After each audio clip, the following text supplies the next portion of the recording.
दिन पर दल आस्था प्रकट करिछि एवं जिलार सभापति दायित्व रे बसाई सबुठ बड़ कथा जिते मोहन सरकार आसी मोहन सरकार जो चिठा थिला से चिठा अनुसार काली ओडिशा रे 13टा जिले में 13 सभापति पाई अनुगुल जिला सभापति जदाति किशोर पट्टनायक आस्था प्रकट कर सरकार दायित्व देते जिला संभाला अनेक दिन पूर्वर इलेक्शन थिला देखिए बहुत किसी कार्य करते से होती जजाति पट्टनायक आलोचना करवा जजाति बाबू आपको फोकस प्लस स्वागत जनाऊँ कौन कहे जेहेतु आज दल आप आस्था प्रकट कला सरकार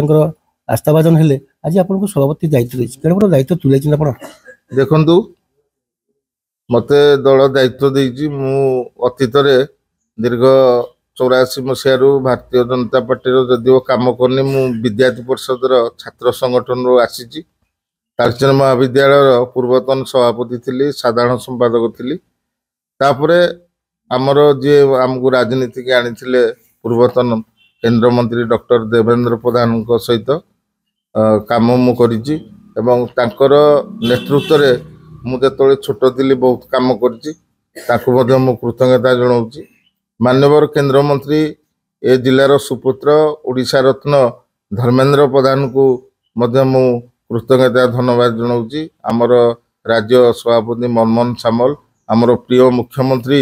मोहन चरण माझी को मध्ये मु धन्यवाद आ कृतज्ञता जणाउछि राज्य नेतृत्व को एवं जिला नेतृत्व को मध्ये धन्यवाद दउछि एवं आ गोटे विषय है अनुगुल जिले में समस्त कार्यकर्ता नेतृमंडली सब विधानसभा माननीय विधायक माने जो माने रहिले जो माने विधानसभा नेता रहिले समस्त पाखरे मु कृतज्ञता आ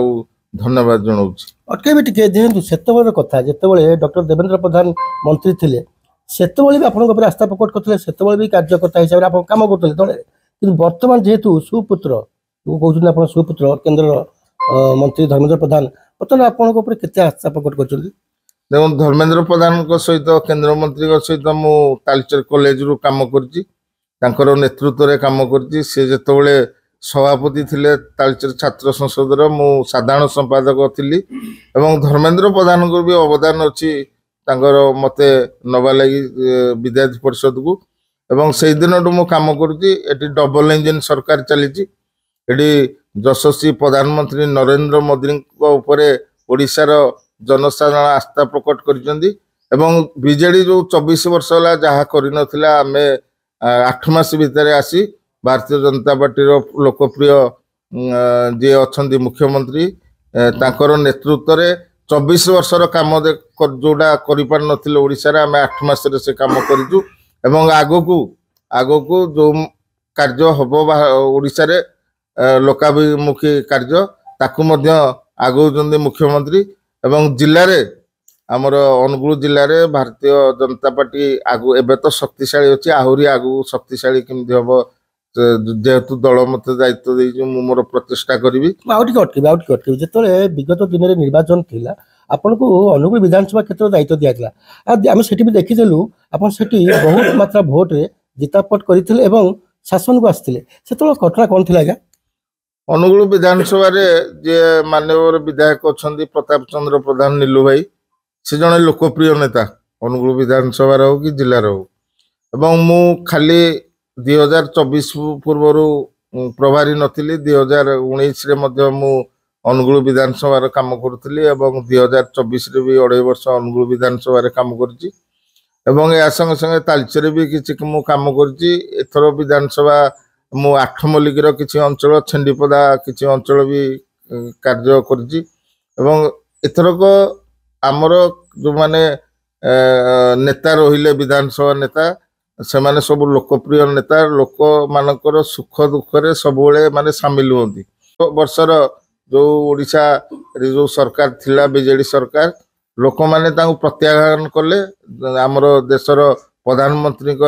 मार्गदर्शन रे प्रधानमंत्री की भल पाई यशस्वी प्रधानमंत्री नरेंद्र मोदी की भल पाई ओडिशा रे एक वातावरण सृष्टि होला एवं सांगे सांगे भारतीय जनता पार्टी सरकार आसिला एवं ए सरकार मध्य डबल इंजन सरकार मध्य ओडिशा रे आगु को आरो उन्नति करिवे या मोर आशा अछि एवं अनुगुल जिल्ला रे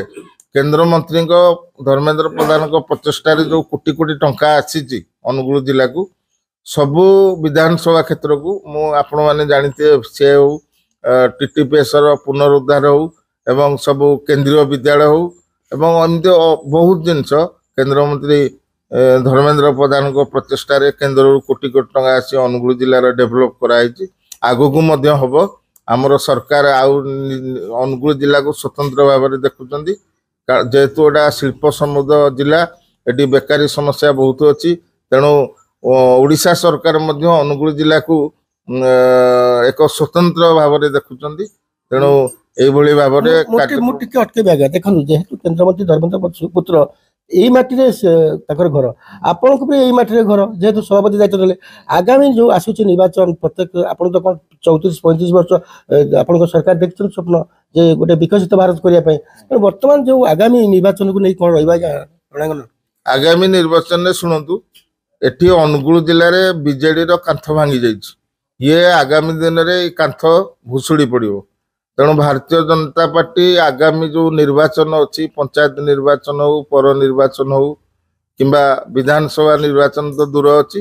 ଆମର ମୁଖ୍ୟ ଲକ୍ଷ୍ୟ ହେଲା ପଞ୍ଚାୟତ ନିର୍ବାଚନ, ପୌର ନିର୍ବାଚନରେ ନିଶ୍ଚିତ ଭାବରେ